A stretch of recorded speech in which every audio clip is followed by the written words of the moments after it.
ça, c'est extrêmement difficile. Hein. Voulez-vous répondre à cela? J'y ai jamais songé, d'ailleurs.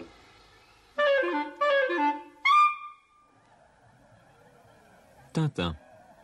100 millions d'albums vendus en plus de 30 langues, un succès qui en 60 ans n'a cessé de grandir, s'imposant de génération en génération. Derrière cette œuvre, un homme d'allure discrète et douce, éternellement dans l'ombre de son personnage, à croire que son propre visage se confond avec la tête ronde et vide de Tintin. Lorsqu'on l'interrogeait, Hergé répondait toujours de la même façon, de manière aimable et un peu fade, finissant par rendre inévitable cette question: comment cet homme put-il être l'auteur de cette œuvre?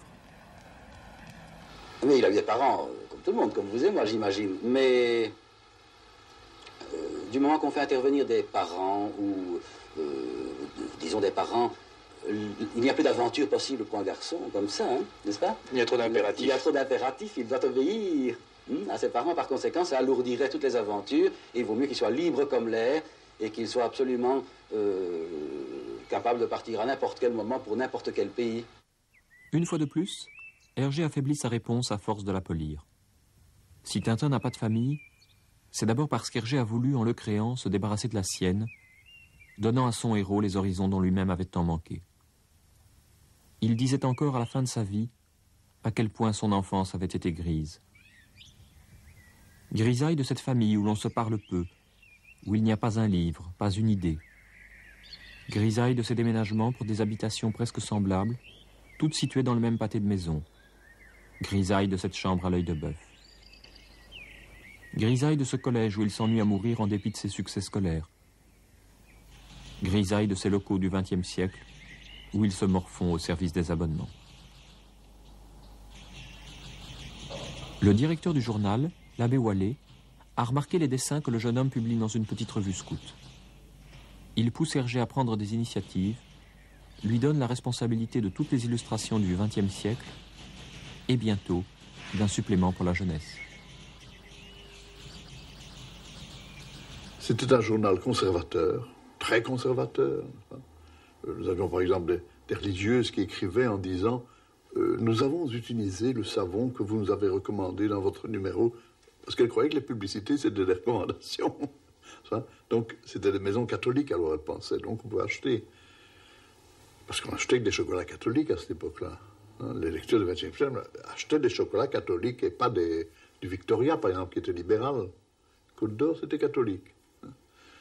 Et un tas de choses comme ça. Et dans les savons, la même chose. Le XXe siècle, c'était tout à fait catholique. L'abbé Wallet était un homme de droite. Il était même un peu fasciste, l'abbé Wallet. Il connaissait Mussolini. Et il était très, très fascisant. Et il connaissait... Georges était très intime avec lui. Moi, je n'ai jamais été très intime avec l'abbé Wallet, mais il a eu beaucoup d'influence sur Georges. L'abbé était un homme extraordinaire, avec des idées, je dirais presque... pas d'avant-garde, mais pas dans le mauvais sens, quoi. C'est un homme qui voulait faire le bien autour de lui, qui voulait... Je ne sais pas exactement le dire, mais c'était vraiment un prêtre extraordinaire, enfin. Un homme extraordinaire, qui n'a pas été tellement aimé, hein. Parce que je crois que l'étant ce qu'il était, ça n'a naturellement pas tellement de sympathie, hein. Ça a mal tourné, quoi. Il était très convaincu de ce qu'il disait, et puis, pour la guerre aussi, je m'excuse, il a toujours dit qu'on ne devait pas faire la guerre aux Allemands. N'est-ce pas que c'était une erreur? Et le hasard a prouvé que c'était assez vrai, quand même. L'abbé Wallet employait au XXe siècle une série de personnages pittoresques à la fonction mal définie. Monseigneur Schirgens, prélat de sa sainteté et critique littéraire, René Weverberg, commissaire au scoutisme et grand reporter à 16 heures, Monsieur Séné, ex-marchand de cravates recyclé aux archives, ainsi bien sûr qu'un comte russe, digne martyr du bolchevisme. Mikhail Mikhailovitch Perovski Potrovo-Solovovo. On n'a pas oublié son nom tant donné après, qu'on appelait le comte Perovski. On l'appelait comte, plus simplement. Et ce type était très miséreux. On l'avait pris. L'abbé Wallet l'avait pris parce qu'il fallait le sauver. Il écrivait un très bon français, il parlait sans accent, il parlait 5-6 langues. Et il faisait de temps en temps aussi des lettres d'Angleterre. Alors il changeait de nom, il faisait la lettre de notre correspondant anglais. Et puis il descendait porter sa copie. Et le secrétaire de rédaction disait « Merci, comte », mettait directement au panier. Je crois qu'il n'y avait rien qui passait de lui. Sauf les petits contes qu'il m'a apportés, les petits contes russes que j'ai remaniés pour le petit 20e. Malgré la bonne volonté de tous, le petit 20e ne décolle pas tant qu'Hergé se contente d'illustrer la navrante aventure de Flup, Nénesse, Poussette et Cochonnet. Norbert Wallet en est certain. Hergé est capable de mieux. Alors la mère dit, écoutez, vous créez un petit bonhomme avec son chien, et naturellement, qui a toutes les qualités du monde, hein. Tintin, ça fait certain. Hein, puisque c'était catholique, ça, il fallait naturellement. Et c'est comme ça qu'est né Tintin, grâce à l'abbé Wallet. Mais naturellement, c'est Georges qui l'a inventé, mais c'est l'abbé qui a eu l'idée. Le 10 janvier 1929, l'expédition de Tintin au pays des Soviets commence. Le dessin est sommaire et le scénario à peu près inexistant.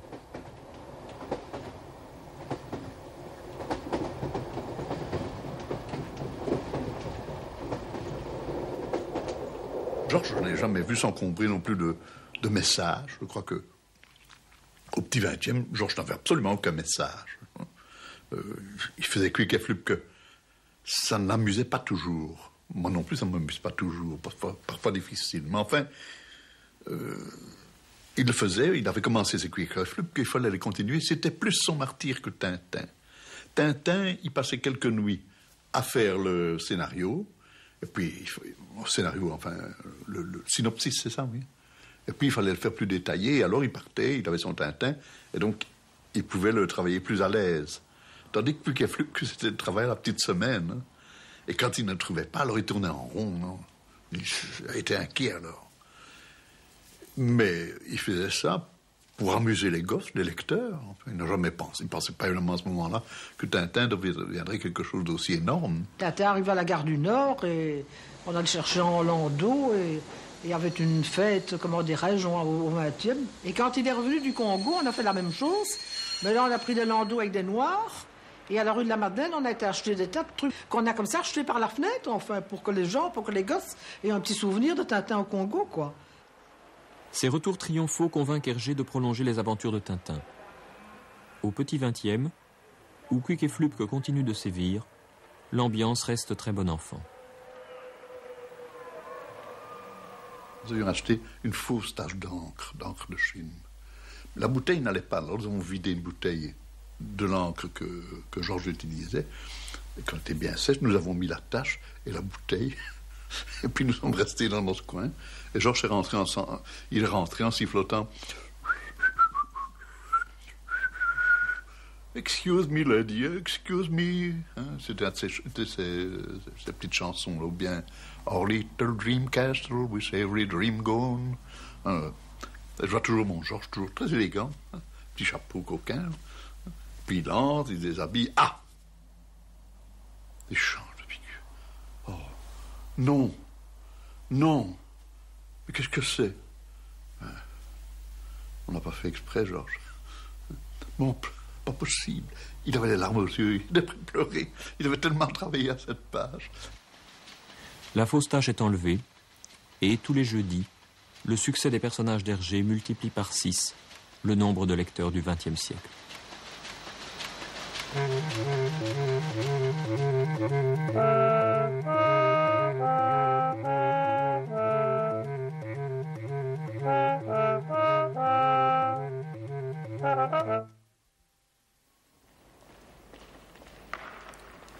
Si Tintin parcourt hardiment la planète, le jeune Hergé ne quitte guère son bureau.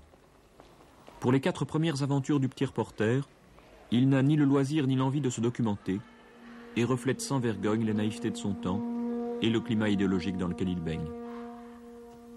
C'est sous l'influence de Norbert Wallet qu'Hergé avait envoyé Tintin pour fendre le communisme.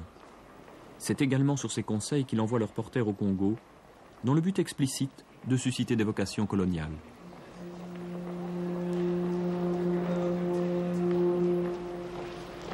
Même si le soutien paternel de l'abbé lui a permis de démarrer, Hergé sent qu'il est temps de rompre avec l'empire des certitudes. Confusément, il aspire à autre chose et lance Tintin vers l'Orient sans savoir ce qu'il y trouvera. Curieux à l'extrême, et animé d'un désir constant d'évolution, Hergé est en quête, comme il continuera toute sa vie de l'être, d'un guide, d'un complice ou d'un initiateur. En 1934, il saisit instantanément la chance que représente pour lui la rencontre de Chang. Maintenant, je veux envoyer mon Tintin en Chine. Je n'ai jamais été en Chine. Je n'ai pas de documents littéraires ni imaginaires. Je veux bien dérouler dans les événements authentiques, mais je n'ai jamais eu le vrai document. Qu'est-ce qu'on peut faire?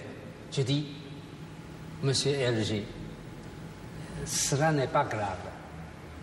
Je vais vous raconter tout ce que je sais, tout ce que j'ai écouté et tout ce que j'ai vu. Chang et Hergé commencent alors la préparation du Lotus bleu, qui prend le contre-pied du discours de l'époque, généralement pro-japonais. Le propos est si vif qu'il suscite les protestations de l'ambassade du Japon.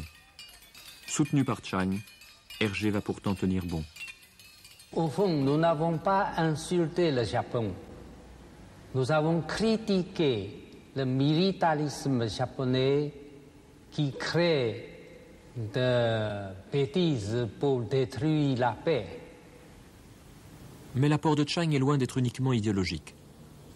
Étudiant en sculpture et fin connaisseur de la tradition picturale chinoise, Chang va initier Hergé aux subtilités du pinceau.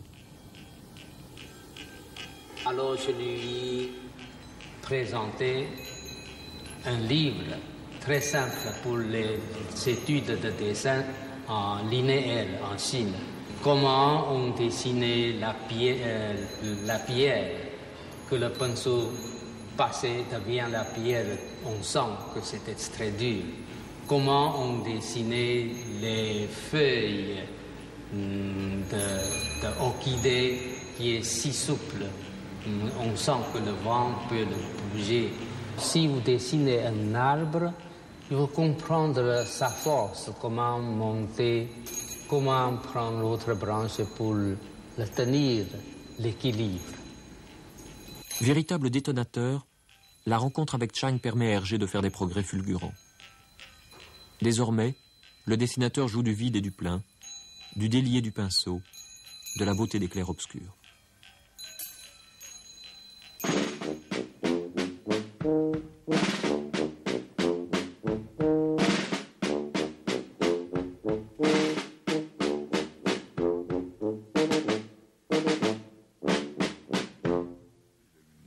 Très précieuse, qui a beaucoup travaillé avec lui, c'est Germaine, sa femme. Travaillait aussi la nuit à la maison pour finir des planches et mettre ses planches en état. Germaine l'a beaucoup aidé. Et dans la conception de dessins, pas de dessins, mais des aventures. Parce que Germaine a beaucoup d'humour aussi, elle était très amusante. Et surtout, elle connaissait à fond le bruxelaire. Mais il travaillait toujours les week-ends. C'est pour ça que même maintenant, à l'âge que j'ai, quand on me dit on fait le pont, ah ben je ne sais pas ce que ça veut dire. Parce qu'on travaillait le samedi, on travaillait le dimanche, on travaillait à Pâques, on travaillait à la nouvelle année. Il avait toujours du travail. Parce qu'il faisait Tintin, il faisait Quick et Flupke. Il faisait pour Cœur Vaillant, on jouait Z. Qu'est-ce que vous voulez, il fallait le faire, hein? Il n'avait pas beaucoup de répit. Il a beaucoup travaillé. Ça n'a peut-être pas l'air, mais c'est comme ça. Il a beaucoup, beaucoup, beaucoup travaillé, oui. Mais où je l'aidais, c'est par exemple, je ne sais pas si vous comprenez ça, c'est à faire les lignes, c'est à faire les retouches, c'est à mettre les noirs. Voilà ce que je faisais. Et quant à l'aider, je n'ose presque pas vous le dire, c'est une question d'ambiance, hein. Il est en fait certain que parfois il me posait des questions, mais là, je vous avoue que je ne m'en souviens pas. Au début, je dois dire qu'au début de notre mariage, voilà tous les croquis qu'il faisait, il adorait. Et puis nous étions quelque part, il faisait des croquis de gens, il faisait n'importe où, dans un établissement, un restaurant, il croquait tout le monde, quoi, enfin. Mais ça, il faisait étant jeune. Et alors il partait à la pêche. Ce sont toujours des choses qu'il a aimées. C'est partir à 3 heures du matin sur un bateau de pêche, et toujours des choses un peu en dehors. Il n'aimait pas d'aller au théâtre, il n'aimait pas d'aller au cinéma parce qu'il trouvait qu'il faisait ça lui-même. Qu'il faisait des pièces lui-même et qu'il faisait du cinéma lui-même, alors il n'avait pas envie d'aller le voir ailleurs. Puis nous partions à Paris aussi, puisque les éditions, ça paraissait à Paris aussi, mais enfin à Paris, nous ne sortions jamais, enfin. Nous étions naturellement, inévitablement invités à des dîners, parce que là, il fallait faire acte de présence, mais je n'ai jamais été au théâtre ou au cinéma avec Georges, ni quoi que ce soit, enfin. C'est moi qui me promenais seul à Paris, il se reposait, et puis le soir, nous faisions acte de présence, enfin. Il n'avait pas la santé qu'il fallait. Il n'était pas malade, mais il n'avait pas... Je vous dis, il a toujours souffert du foie et ça le rendait très fatigué, quoi, enfin. Il a beaucoup travaillé jusqu'à ce qu'il s'est mis en société. Alors là, naturellement, il avait du personnel, il avait de l'aide, n'est-ce pas, non, comment s'appelle-t-il donc? Non. Jacques Martin travaillait avec lui. Alors Edgar Jacobs. Hein? Alors il y en avait encore un autre, dont j'ai oublié le nom d'ailleurs. Il était aidé, hein? Tandis qu'au début, c'était pas tout à fait la même chose. Enfin. Il avait aussi du personnel, mais ça n'était pas... C'était pas du personnel de la même façon. Enfin, c'était plutôt des camarades. N'est-ce pas? Tout ça se faisait comme ça, plus en riant qu'autre chose, quoi. Enfin, ça peut vous paraître drôle, mais c'est comme ça. Mais je crois qu'il n'aurait pas pu faire autrement. Parce que vu l'importance des choses, il ne pouvait pas continuer comme ça n'était pas possible. Il fallait du personnel à heure fixe, à date fixe et tout ça. Je crois. Malheureusement, naturellement, ça a changé tout.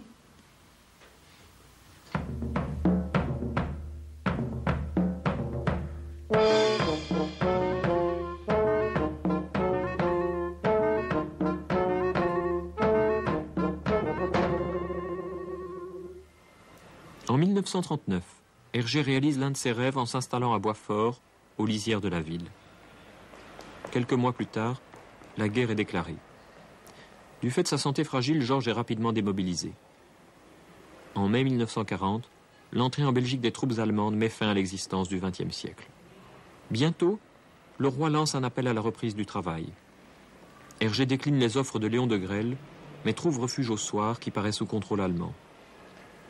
Seule bulle d'oxygène dans ce journal sinistre, Tintin commence à prendre son envol.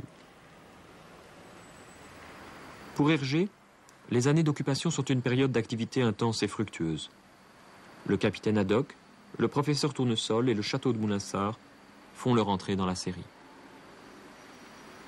Si l'on veut gagner le marché français, il faut mettre les albums en couleur, ne cessait de répéter Casterman.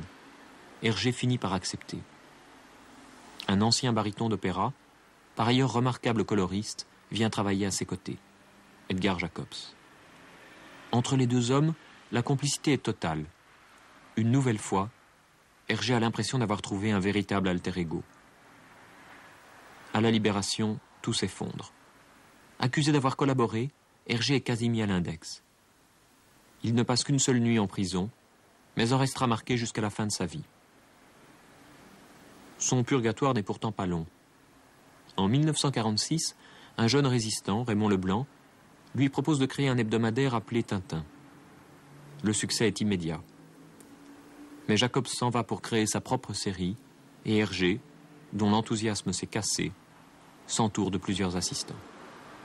Ça se passait ici, exactement, dans cet endroit-ci, et nous jetions de temps en temps un coup d'œil à l'extérieur. Il faut dire aussi qu'à cette époque, Hergé subissait déjà des problèmes de création, des problèmes de doute de divers domaines, et que souvent, donc, il nous laissait extrêmement libres, je ne vais pas dire libres, mais il fallait presque que nous le poussions un peu à travailler, et c'est comme ça que sont sortis des albums comme Popol et Virginie et les Lapinos, comme tous les Joézettes, comme les Cuc et Flup, qui à l'époque n'étaient plus du tout utilisés, se trouvaient dans des tiroirs comme ça, mélangés, pêle-mêle. Il était très cyclique, hein, c'est-à-dire qu'il avait des périodes très, très moroses, très noires. Il ne le faisait pas fort apparaître auprès de nous, mais nous savions qu'il y avait une difficulté à vivre pour lui. Hein. Il passait des heures entières, notamment par exemple à nettoyer sa bagnole. C'était une Lancia donc. Hein. Et alors des jours entiers, il faisait briller les nickels, quoi. Mais ça c'était pour s'occuper, c'était pour avoir une activité physique ou matérielle qui lui permettait de penser ou de réfléchir. Et ça c'était des problèmes personnels et des problèmes de créateurs et de doute dans la continuité. Pourquoi continuer? Pourquoi faire ceci? J'en ai marre, j'ai plus d'idées, qu'est-ce que je vais faire? Bon, mais il nous disait pas tout ça, hein, mais on le voyait bien dans les manières d'être et puis dans ses absences. Hein. Malgré qu'apparemment il était fort entouré, un studio nombreux, de personnes nombreuses, des admirateurs et tout ça, je pense en effet que Hergé en particulier était un homme relativement seul et même extrêmement seul à certains moments et à travers sa carrière et à travers sa vie. À la fin des années 40, Hergé va disparaître plusieurs fois, aux grandes dames des responsables du journal Tintin qui ne savent qu'inventer pour justifier ses absences. Parfois, Hergé se réfugie sur les bords du lac Léman, se livrant aux joies du farniente, de la pêche et de la contrebande de cigarettes. D'autres fois, c'est à l'abbaye de Scourmont qu'il se rend, pour retrouver un curieux moine.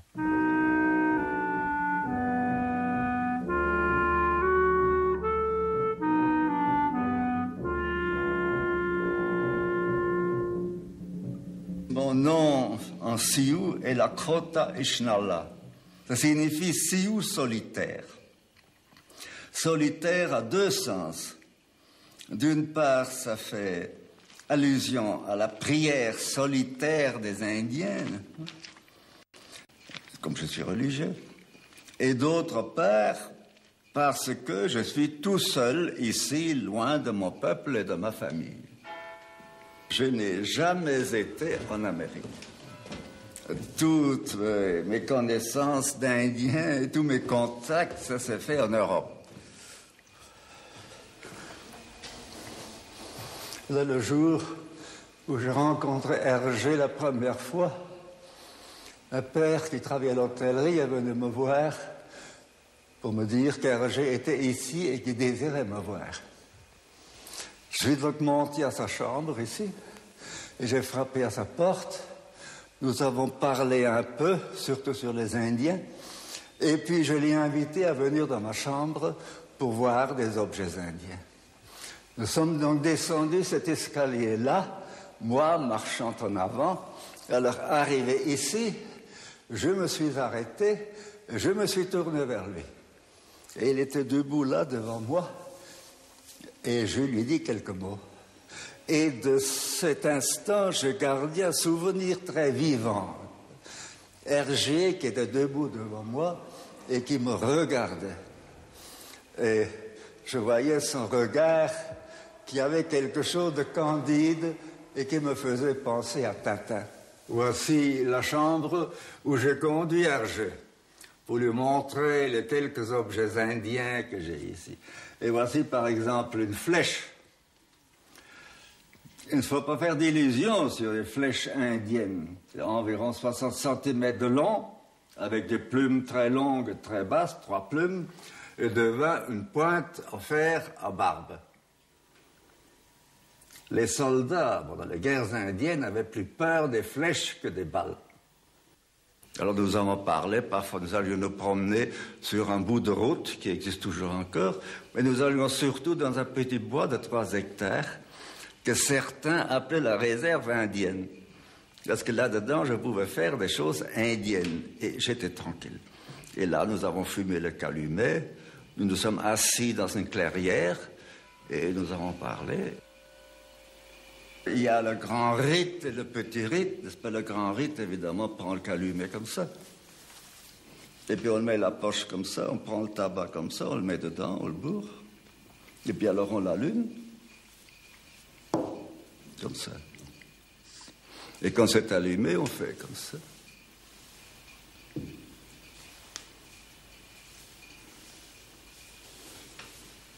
Et puis alors on le fume.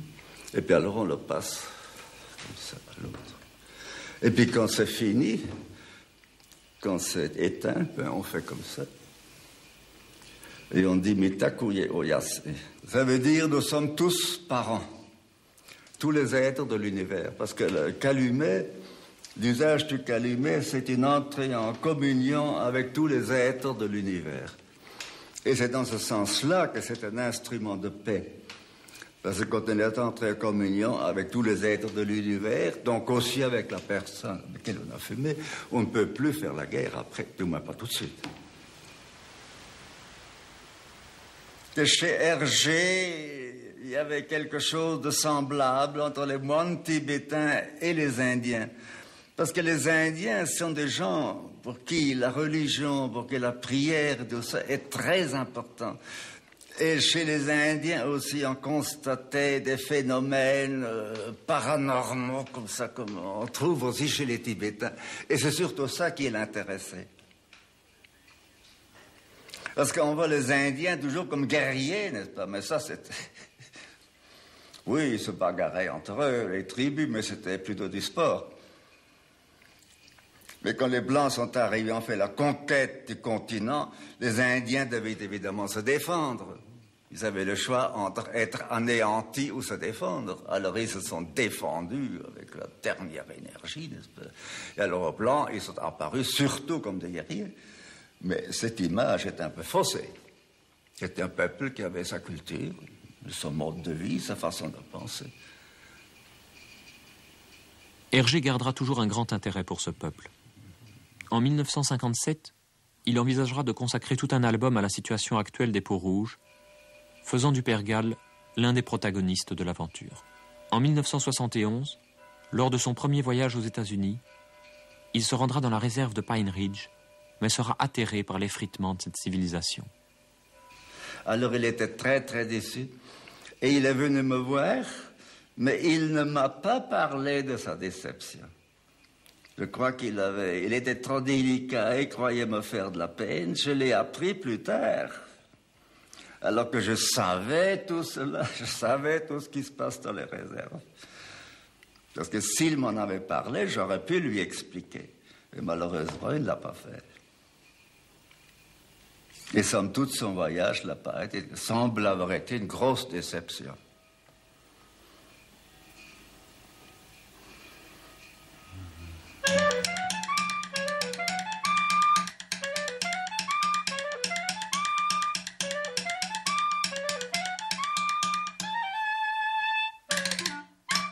Plus que jamais, Hergé est à la recherche de complices, capables de l'initier à de nouveaux savoirs et de lui faire retrouver son énergie. Pendant la guerre, il a rencontré Bernard Heuvelmans, chanteur de jazz et vulgarisateur infatigable, qui l'aide à finir le Temple du Soleil, avant de l'assister dans un projet beaucoup plus ambitieux.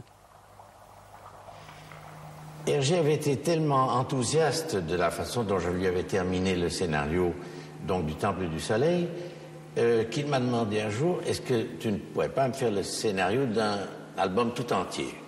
J'ai dit, oui, mais sur quel sujet? Ben justement, quelque chose de tout à fait dans tes cordes, un voyage interplanétaire. Je dis, tu te lances dans la science-fiction maintenant? Il dit, oui, c'est dans le vent. Tintin, j'ai un peu lassé de le faire se promener dans tous les pays du monde. Maintenant, il pourrait aller dans l'espace. Je dis, bien, bon, on pourrait l'envoyer sur la planète Mars. Là, il y a encore des mystères. Non, non, écoute, soyons modestes. Dit-il, la Lune, je dis, mais la Lune, il n'y a rien à voir sur la Lune. La Lune est mieux connue que la Terre elle-même. Il dit, oui, mais il faut aller par petits pas. Et je dis, bon, la Lune, il n'y a pas grand-chose à tirer de ça. Mais en fait, Hergé avait raison, vu le succès qu'ont eu ses albums. Il fallait être modeste. Il connaissait admirablement son public. Je crois que ça, c'est un de ses grands dons, c'est qu'il avait le flair pour savoir ce qui plaisait à son public. Hergé, lui, a voulu être rigoureux. Il a voulu en fait réaliser d'avance ce qu'on allait réaliser plus tard. Et pour ça, je lui ai apporté une documentation tout à fait précise. Et nous avons discuté, parce qu'il me posait des centaines de questions sur, oui, mais s'il arrive ceci, et comment diriger la fusée, est-ce qu'à mi-course, il faut retourner, etc. Enfin, les moindres détails, et sur la fabrication, et sur l'aménagement même de la fusée. Quand j'ai lu dans les journaux par la suite, Hergé, le prophète scientifique extraordinaire, etc., alors moi qui lui avais donné toutes les explications et la documentation technique, je me suis rendu compte, je n'ai rien inventé du tout. Je n'ai fait qu'extrapoler.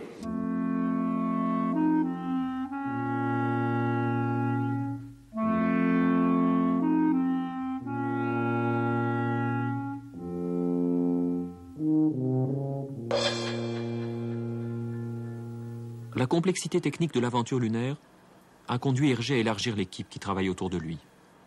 Un jour de 1956, pendant la préparation de coque en stock, Hergé et son principal collaborateur, Bob de Moor, partent en repérage sur un cargo suédois. C'était d'abord très amusant parce que bon, on faisait connaissance avec le capitaine, d'abord avec son lieutenant, que Hergé tout de suite l'appelait Alan Ladd. Il a pris une vedette de cinéma de l'époque, il avait vraiment la tête d'Alan Ladd. Il ressemblait un peu aussi au lieutenant du capitaine Haddock, Alan. Il avait la casquette de marin, tout ce qu'il fallait, le pull bleu foncé, avec ses grades, son grade. Et donc on faisait connaissance avec ces gens-là. Le soir, on mangeait chez le capitaine, à la cabine du capitaine, avec les officiers. Il y en avait deux, je crois, le chef mécanicien, deux officiers, le capitaine, Hergé et moi. Et alors là commençait quand même une randonnée, enfin on n'a pas arrêté à boire, je dois dire, sur ce bateau. Parce que les Suédois, hein, bon, ça pompe beaucoup. Et tout, du vin, de la bière, de l'aquavit surtout, genièvre, tout ce que vous voulez. Et il faisait toujours skål. Puis on recommençait tout le temps. C'est que, bon, à la fin, on ne savait plus très bien si ce bateau bougeait, c'était nous. Bon, voilà, c'était la première soirée. Le lendemain, on a commencé à travailler. C'est-à-dire, je prenais des photos, prenais des petits croquis. Moi, je dessinais beaucoup sur les ponts, dans les coursives, les cabines des marins. Et tout ça, je crois, ça se sent quand même dans le... Après, en dessinant donc cette histoire, le décor et aussi l'ambiance, enfin, on sentait que ça... Parce qu'il y avait quand même des détails qu'on n'aurait pas inventés. Et bon, voilà, le voyage qui durait pas longtemps, ça faisait 2 jours et 1 nuit, je crois, puis qu'on arrivait à Göteborg, là. Il y avait personne qui venait nous accueillir, on ne nous connaissait pas. On était complètement ronds. Et moi, je faisais un petit dessin pour le capitaine Anderson. Et j'avais dit, vous voulez pas faire un petit dessin? Il faut quand même à ce brave homme donner un souvenir à nous. C'est moi qui ai dessiné. Et Hergé, il courait, j'entendais crier. Il courait long en large du bateau. Et il criait, Where is Greta Garbo? Where is Greta Garbo? Et voilà notre aventure qui était terminée. Et Hergé avait dit, mais on va encore refaire ça. Malheureusement, on n'a plus le fait. Ce qu'il a vécu à cette époque-là, ça se sent dans son histoire et ça se sentait aussi dans sa manière de travailler. Donc, en effet, c'était pas toujours le même rythme comme ça, le même train-train et tout cela. Non, malgré que tout ça était bien solide, ce studio, que c'était bien construit et que tout pendant 36 ans, ça avait l'air de quelque chose de vraiment... bon, qui aurait pu continuer encore avec Hergé longtemps comme ça, une époque on pourrait dire de calme, mais non, bien entendu, dans ce calme, dans cette époque calme, il y avait des passions qui étaient là. Mais comme il était un homme censé, intelligent, de l'ordre, ça se sentait pas sur la surface. Et même sur la surface, il n'était pas comme ça non plus. C'est pas le gars qui commençait à gueuler, à se fâcher vraiment. Seulement, son père m'a dit un jour, mais les colères d'Hergé, ils sont terribles. C'est une colère froide comme ça, c'est une colère où quand il dit quelque chose, il dit ça sur un ton, là, mais paf, hein, vous êtes complètement démoli. Et c'était vrai. De temps en temps, il sortait comme ça. Bon, que j'ai entendu. Hein, c'était pas...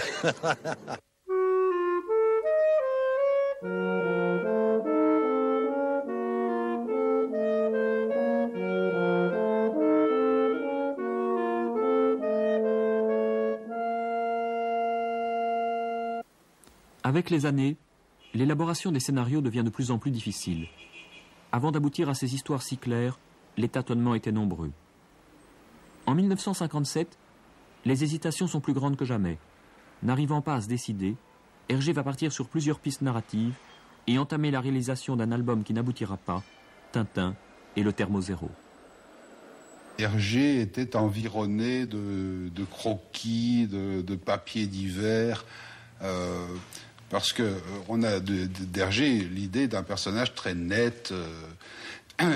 Quand Hergé fonçait dans les croquis, il avait de la mine de crayon jusque dans les oreilles, il était absolument hirsute. Et là, j'étais tombé dans un moment d'énervement où il m'avait dit, j'ai 3 idées à la fois, qu'est-ce que tu en penses? Moi, je vais regarder, j'étais assez ennuyé. Et à un moment donné, il m'écoute et puis il me dit « Mais tu n'en aurais pas une 4e ?» Alors moi, j'étais assez pris de court. Je dis « Pourquoi? Pour un autre dessin animé? Non, pour un album. Après tout, je comprends pas pourquoi tu fais des dessins animés et pas du scénario pour moi. » Alors, bien sûr, il y avait un petit détail qui était que si on donnait des idées à Hergé, il était convenu d'avance, mais convenu de part et d'autre, que le nom du scénariste n'apparaîtrait pas. Ça devait être... Parce que le lecteur n'aurait pas suivi. Il fallait que ce soit par Hergé. J'ai dit, je crois que j'ai une ou deux idées qui traînent, qui n'étaient pas destinées tout à fait à Tintin au départ, mais à mon avis, il suffirait d'un rien pour que ça puisse coller.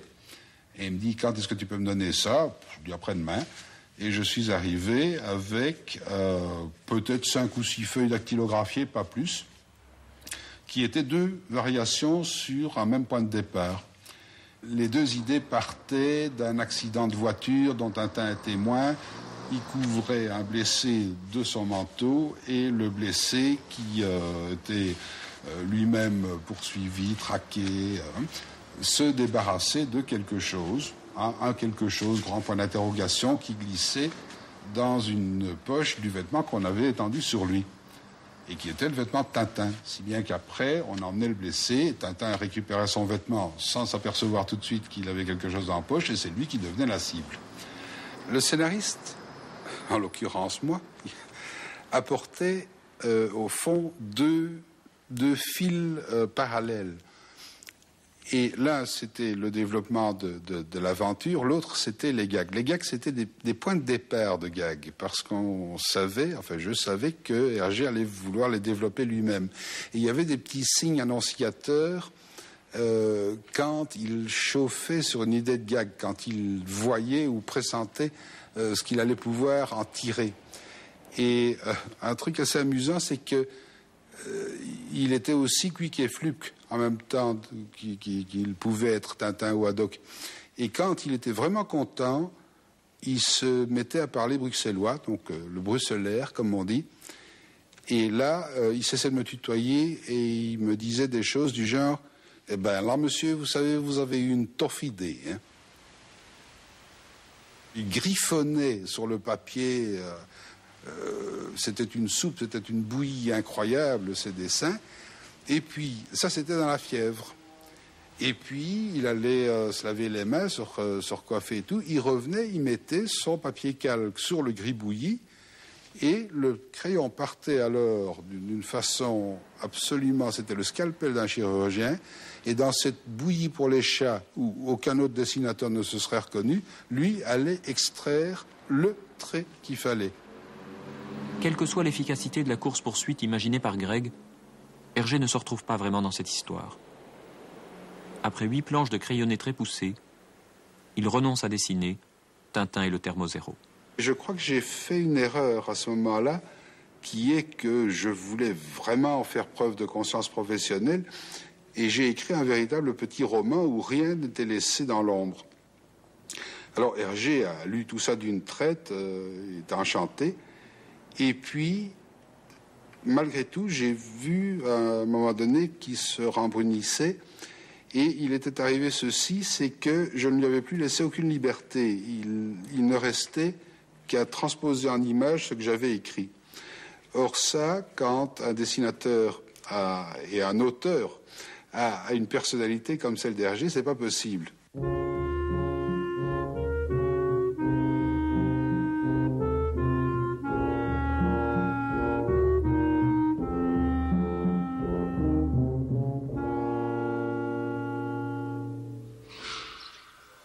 Dans les notes d'Hergé, l'idée d'envoyer Tintin au Tibet revient de plus en plus souvent. Au printemps 1958, elle supplante définitivement les autres pistes. Renonçant à tous les trucs d'un scénario bien ficelé, Hergé compose son album le plus personnel. Hergé m'avait parlé d'un album qu'il voulait consacrer à mon grand dada, qui était l'Homme des Neiges. Et il m'a simplement demandé de lui fournir un dossier très détaillé sur cet animal, accompagné d'ailleurs de reconstitution qui avait été faite sous mes directives par ma femme. Et je croyais encore à cette époque que le Yéti était un grand singe de taille considérable, qui dépassait 2 mètres, atteignait 2,50 mètres. En réalité, le Yéti est un être qui ne dépasse guère la taille d'un adolescent. C'est, disons, un grand singe de la taille du chimpanzé ou de l'orang-outan. Et c'est, à mon avis, un parent peut-être éloigné de l'orang-outan, disons un orang-outan terrestre plutôt qu'arboricole. Il en fait un être, en fait, très, très gentil, très, très doux et très sympathique. Il avait un grand amour des animaux. Il y avait tout. Je me souviens, lorsque j'allais chez lui, avenue de l'Heure, il y avait toujours ces siamois qui étaient là et qu'il adorait. Il a toujours aimé les animaux. Et je pense que cet album-là, sur L'Homme des Neiges, était un tribut qu'il payait à l'animalité avec laquelle il avait de grands contacts. Et Hergé croyait profondément à la réalité de tous ces phénomènes de voyance, de télépathie, de prémonition.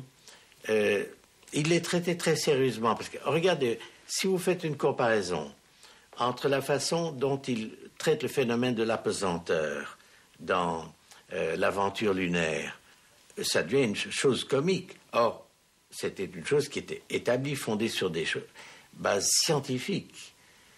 En revanche, dans Tintin au Tibet, lorsqu'il montre le phénomène de lévitation et qu'il montre ce saint homme qui s'élève au-dessus du sol, il n'y a plus de gag. Il traite ce phénomène d'une manière très sérieuse et avec une grande déférence, parce qu'il y croyait profondément.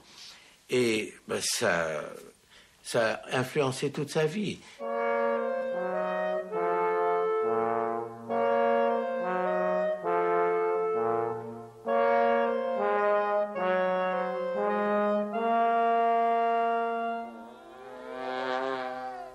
L'élaboration de Tintin au Tibet coïncide pour Hergé avec une période extrêmement difficile.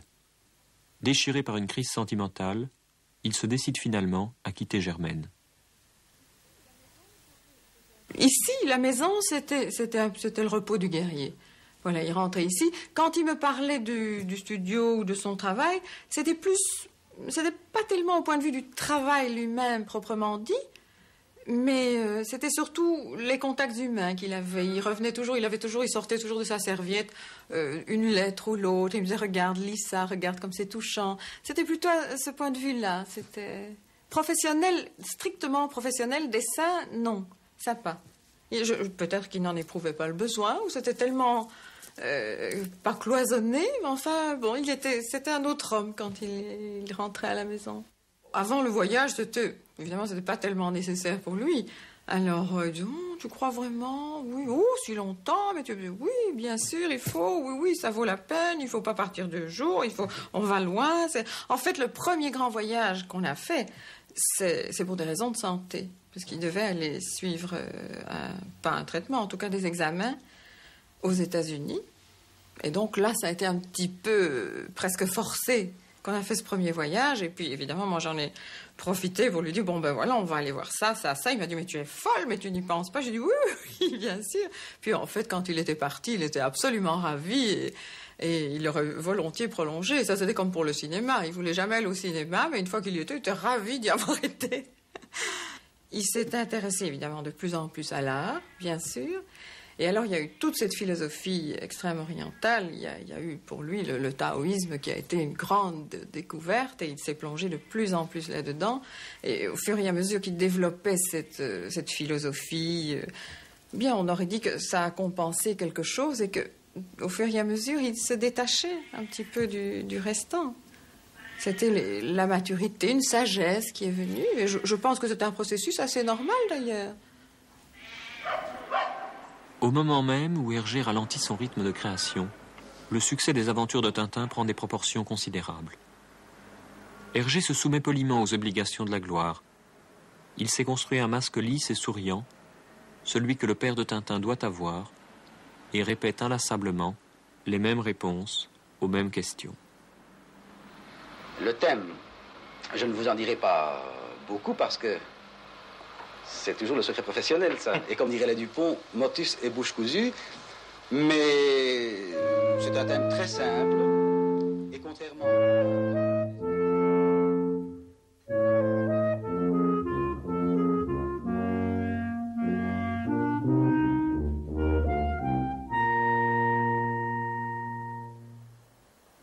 Vers 1960, Hergé commence à s'intéresser à l'art contemporain, s'initiant d'abord chez son tailleur, puis fréquentant assidûment la galerie Carrefour, qu'anime un ami de son frère, le colonel Marcel Stahl. Oui, c'est surtout lui qui m'a incité à m'installer chez lui. Enfin, comme nous étions amis de toujours, et il s'est occupé de la location même de la galerie pour moi, enfin, je peux dire, au départ. J'ai bon souvenir, c'est lui qui a, pour me forcer à m'installer à côté de lui, a réglé le premier trimestre de location de la galerie. C'est un détail touchant. Mais exact, comme il voulait m'avoir à côté de lui, parce que depuis toujours, on parlait peinture et dessin. Voilà. Je le connaissais tellement bien, je connaissais la fuite de son regard, il savait bien, il connaissait mes enthousiasmes. Et alors, on attendait beaucoup l'un de l'autre, comme ça, je ne sais pas, c'est assez difficile d'expliquer. Beaucoup l'un de l'autre, parce qu'il avait un tempérament totalement différent du mien. Et par conséquent, je devais apprendre de lui comme il devait apprendre de moi. Au fond, c'est toujours la même chose. Bon, les artistes, Hergé est un artiste, veulent toujours étendre leur domaine. Il voulait donc toucher à la peinture. Et il a trouvé à ce moment-là que c'était Van Lint qui était le meilleur professeur possible pour lui. Et c'est alors qu'on a vu apparaître les toiles que voilà. Il avait à cette époque-là, il avait une passion malgré tout très actuelle avant de venir chez moi. C'était Miro. Il adorait Miro.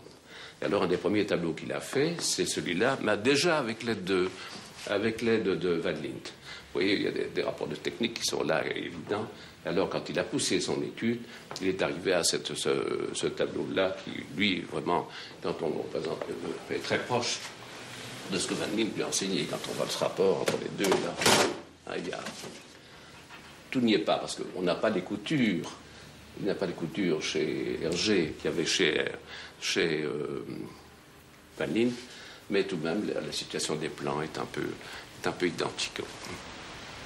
C'est une bonne toile, c'est incontestable. D'ailleurs, la plupart des gens, quand ils voient des Van Lint, ils s'exalisent celle-là en disant, mon Dieu, voilà, c'est très proche de Van Lint. Mais ça traduit bien c'est ce qu'il a voulu chercher, et qu'il a vu que c'est une chose qui allait peut-être le détruire dans le raffinement qu'il est arrivé dans l'expression de la bande dessinée. Enfin, voilà. Oui. Des premiers dessins scouts jusqu'à ces toiles abstraites, le chemin parcouru révèle une incroyable aptitude au changement. Grâce à des maîtres successifs, utilisés puis dépassés, Hergé a même tant évolué que la bande dessinée ne parvient plus à le satisfaire. En 1978, il tente de concilier sa passion de l'art moderne et Tintin, en situant dans les milieux de la peinture la dernière aventure de son héros, Tintin et l'Alphard. La maladie, mais sans doute aussi l'impossibilité de cette synthèse, l'empêcheront de pousser le projet au-delà de 3 crayonnés et de quelques esquisses.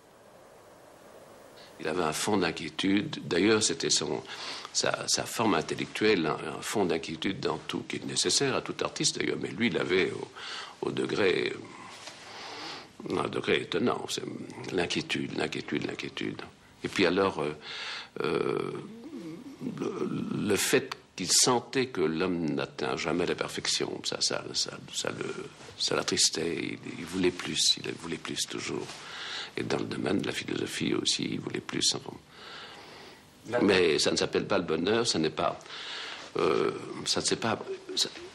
il n'a jamais su goûter à la vie comme un être normal, je dirais. On peut y goûter chaque fois. Il y avait un tracas qui se mêlait à ces formes de bonheur, ou cette tentative de recherche du bonheur. Je ne sais pas si la chose sera admise, mais enfin voilà, c'est mon sentiment.